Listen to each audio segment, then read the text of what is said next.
Hello tout le monde, bienvenue dans IDM News number 17.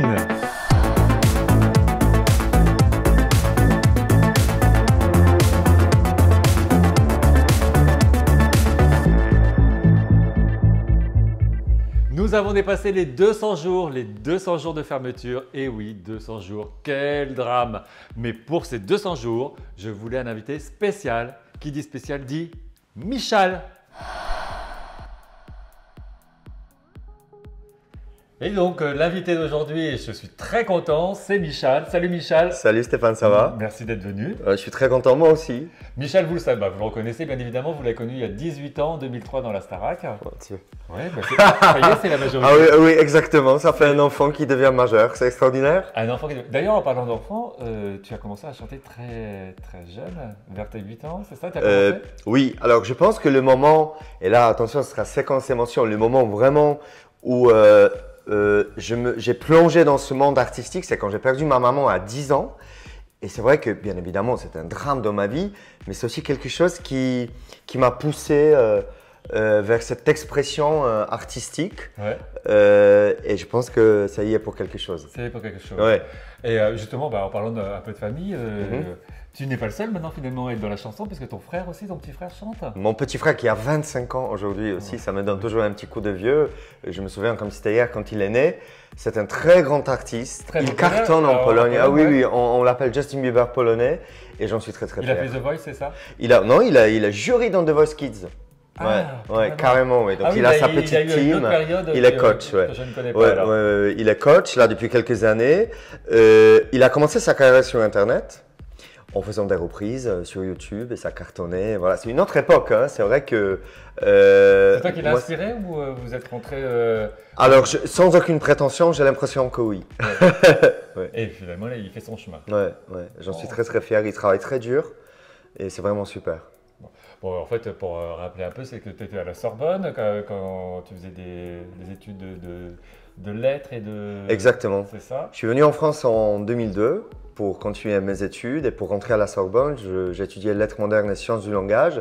Ça a duré 1 an. Après, j'ai fait le casting de la Star Academy. J'ai pris une année sabbatique qui s'est transformée en toute une vie d'artiste, quoi. La finale avec Élodie Frégé, votre duo, qui est le titre…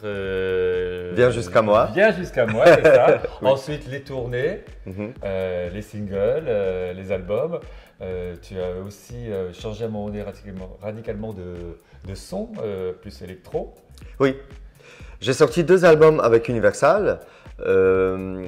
Et ensuite, j'ai économisé assez d'argent pour monter mon propre label parce que j'avais des rêves artistiques que je voulais réaliser tout seul. Et j'ai monté un label indépendant qui s'appelait Self Concept.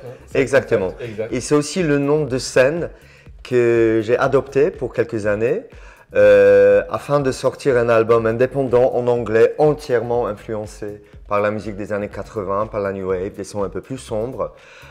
C'était la réalisation d'un rêve et c'était vraiment génial. Et quand je l'ai réalisé, je suis retourné tranquillement à mon nom de famille, normal, classique. Tu as changé plusieurs trucs parce que d'ailleurs, il y a aussi ta passion pour Chopin. Oui, exactement. Ouais. On connaît bien cette partie-là de ta partie de musicien et de pianiste, effectivement, on connaît. Et ce que vous ne savez pas, et moi j'ai appris aussi, tu avais fait la danse avec les stars en Pologne? Oui, en 2009, avant que l'émission arrive en France.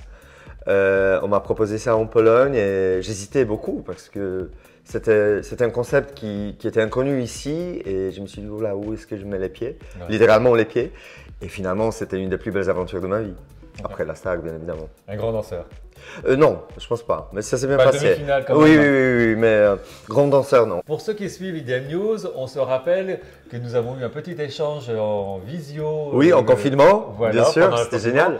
Et au moment de la sortie, c'était donc pour le 1er décembre avec Zanarelli, pour un duo qui s'appelait Love You. Voilà, pour le refuge, pour la fondation, Le refuge. Refuge. Ouais, c'était une très belle aventure. Artistique et humaine, une très belle rencontre avec Zanarelli, une collaboration avec le refuge, pas la première, mais la première musicale, parce que c'est une fondation que je soutiens depuis plus de 15 ans, mais c'est la première fois que je peux faire quelque chose d'artistique pour eux. En plus d'avoir invité déjà plusieurs fois des jeunes du foyer parisien à mes concerts, je le fais à chaque fois, à chaque tournée, mais là vraiment chanter une chanson pour eux, c'était quelque chose d'extrêmement touchant. J'étais très heureux de voir le succès et l'engouement que ça a causé, que ça a provoqué. C'était juste génial comme aventure. Bah justement, j'ai un petit message pour toi. Hervé du Manche-Disque, Oh les Folivores que tu dois connaître. Oh, bien sûr, je l'embrasse très fort, Hervé, c'est génial. On lance la vidéo.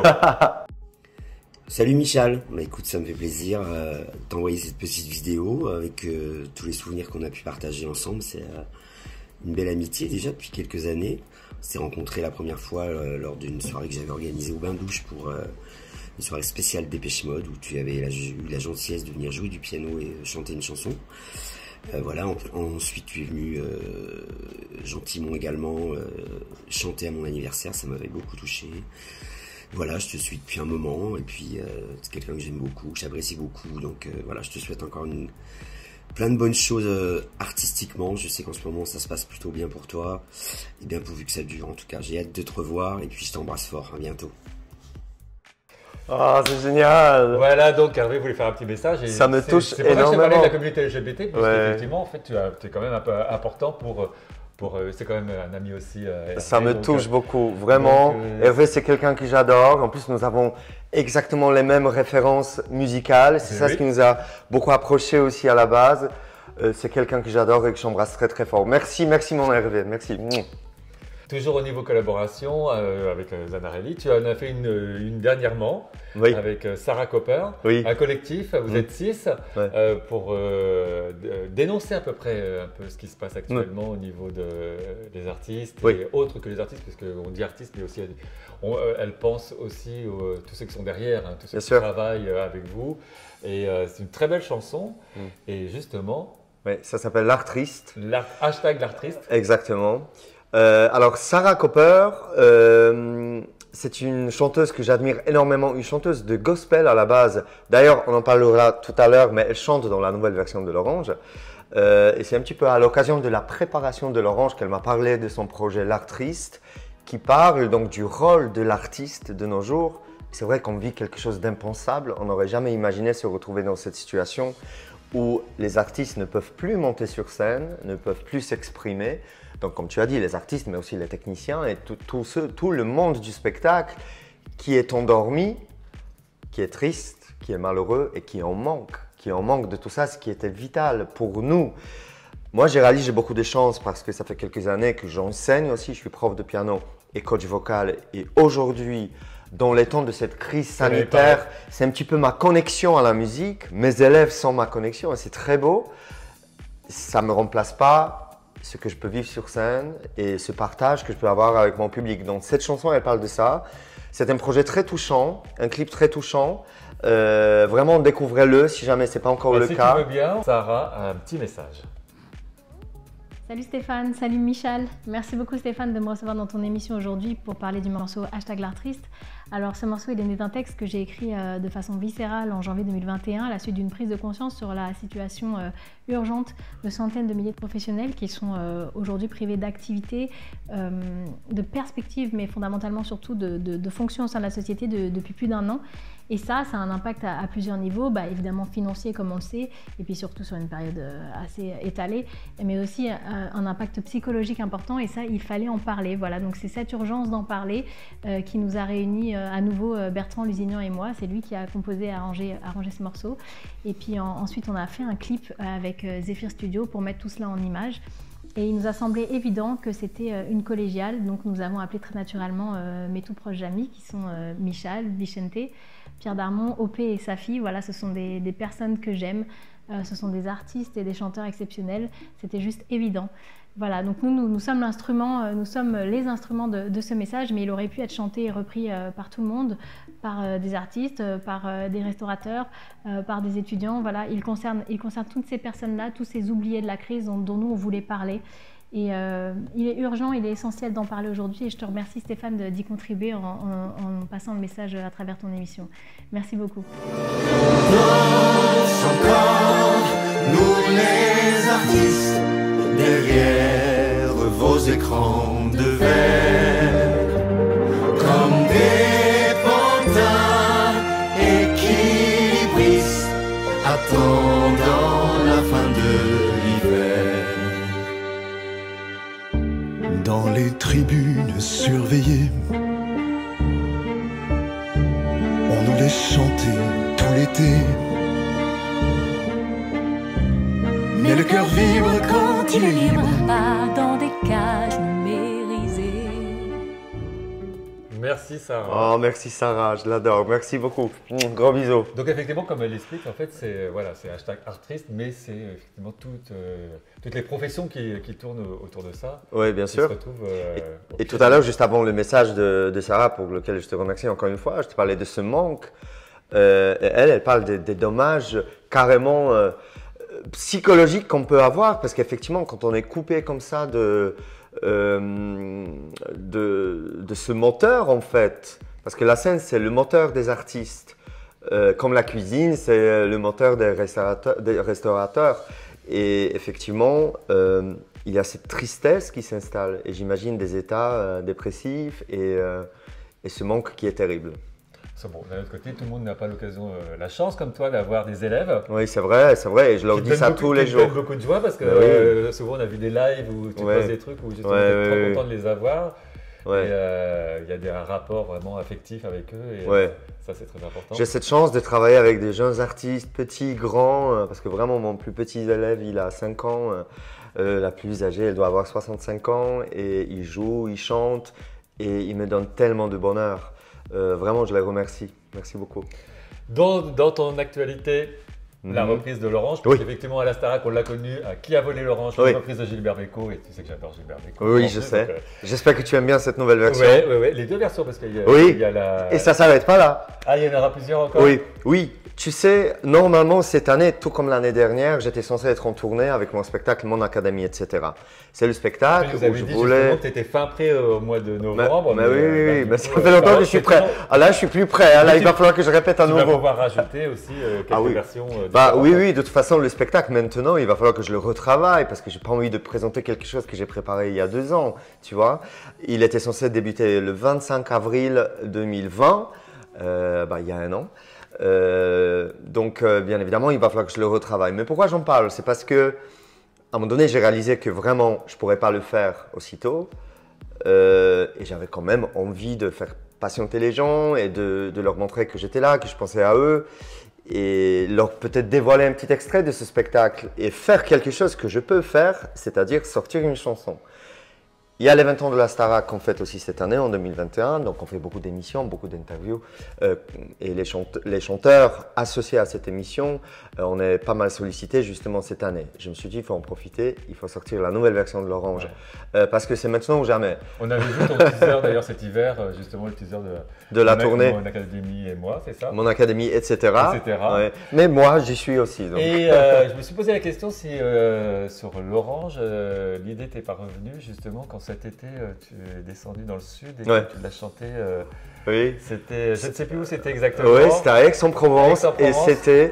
C'est fou que tu en parles. Parce que j'avais vu la vidéo où elles sont toutes autour de toi. C'est vrai. Il y avait aussi des garçons. Oui. Cette joie. Écoute, c'était un des 2 concerts que j'ai pu donner en 2020 et maintenant je réalise que c'était des miracles. C'était 2 concerts miracles. Il y en avait un où j'étais tout seul et donc c'est la seule et unique fois où j'ai pu chanter des extraits donc, de ce concert Mon Académie, etc. dans l'Orange, pour l'instant pour la première et la dernière fois. Et c'est vrai que l'engouement des gens a été exceptionnel. Et oui, tu as raison, c'est ça aussi ce qui m'a encouragé à sortir cette nouvelle version parce que j'ai vu à quel point les gens étaient heureux de m'entendre la chanter donc 17 ans après. C'est vrai que je ne l'ai jamais chanté entre temps, voilà, j'ai sorti mes albums, je ne ressentais pas forcément le besoin ni l'envie de le faire. Pour beaucoup de gens, c'est des souvenirs, ça touche au cœur. Oui. Et moi aussi. Et surtout là, voilà, en fait, les 20 ans de la Star Academy, c'était le moment parfait. Après, ce qui est très frustrant, c'est que je vois que les gens sont très heureux de cette nouvelle version, mais je ne peux pas la défendre sur scène. Donc j'espère qu'ils vont être juste patients et qu'ils me donneront la chance de le faire l'année prochaine quand les choses vont se débloquer. Donc, il y a aussi ton amoureux qui fait les voix, c'est ça? Oui, Bichente, qui chante dans l'Orange, qui m'a présenté tous ces chanteurs extraordinaires gospel. Sarah Copper, c'est une de ses meilleures amies, je la connais grâce à lui. Mon homme, c'est une rencontre extraordinaire au niveau personnel, au niveau artistique aussi. C'est vraiment... Cette année, elle a été très étrange, mais en même temps, une des plus belles années de ma vie grâce à cette rencontre. Et j'avais envie de dire aussi, c'est cette année-là que nous nous sommes rencontrés. Ah oui, c'est vrai. Bon, ça c'était pour. Alors, on est obligé de préciser aussi. Et j'en suis très heureux, Stéphane. Pour Sarah, donc le single, tout ça, il faut quand même aussi préciser où on peut le télécharger, ou est-ce qu'on peut le. Alors, pour l'instant, c'est surtout le clip qui est disponible sur YouTube, ainsi que sur des réseaux sociaux de Sarah et aussi de l'artiste. Et je sais qu'elle prépare. Bien évidemment tous les liens. S'il te plaît, oui. Bien sûr, c'est normal. Et je sais aussi qu'elle est en train de préparer une sortie digitale pour le mettre en vente, donc sur les plateformes de téléchargement légales. J'ai un autre message aussi à te transmettre, ce sont des gros bisous. C'est Isa. Oh! Alors, on n'a pas pu faire de vidéo. Isa Ferrer. Ouais, mais elle t'embrasse fort. Oh oui. Voilà, je l'ai au téléphone. Mais bon, là, elle ne pouvait pas actuellement. C'est impossible pour elle. Ça me fait et très donc, plaisir. Le message, elle t'embrasse. Merci beaucoup. Merci ma soeur. J'appelle ma soeur. Ouais. Merci ma soeur Isa. Ouais, je sais que vous êtes très proches. Oui, c'est vrai. Et moi aussi, je t'embrasse Isa et prends soin de toi. Eh bien, Michel, j'étais vraiment ravi de t'avoir reçu. Moi aussi. Bah écoute, maintenant. Voilà, on croise les doigts pour la scène. On pense que bon, d'ici septembre, tout va reprendre, on l'espère. On l'espère. En attendant, vous pouvez toujours aussi télécharger la nouvelle version de l'Orange. Voilà, il y en exact. a deux, je pense, encore qui arrivent. Parce que c'est vrai que pour l'instant, voilà, il n'y a pas de scène. J'ai mes cours, c'est génial, mais j'ai besoin de cette connexion avec le public. Donc en fait, je vais vous proposer quelques versions de l'Orange. Et voilà, ce sera ma mission pour 2021. C'est pas mal. Ben, je te remercie vraiment de m'avoir accompagné pendant toute cette émission. Je vous dis à bientôt. Merci Michel. Merci. Bisous. Bye bye. Au revoir. Tu as volé l'orange du marchand. Non, c'est pas moi. Tu l'as volé. J'ai pas volé l'orange du marchand. L'orange du marchand.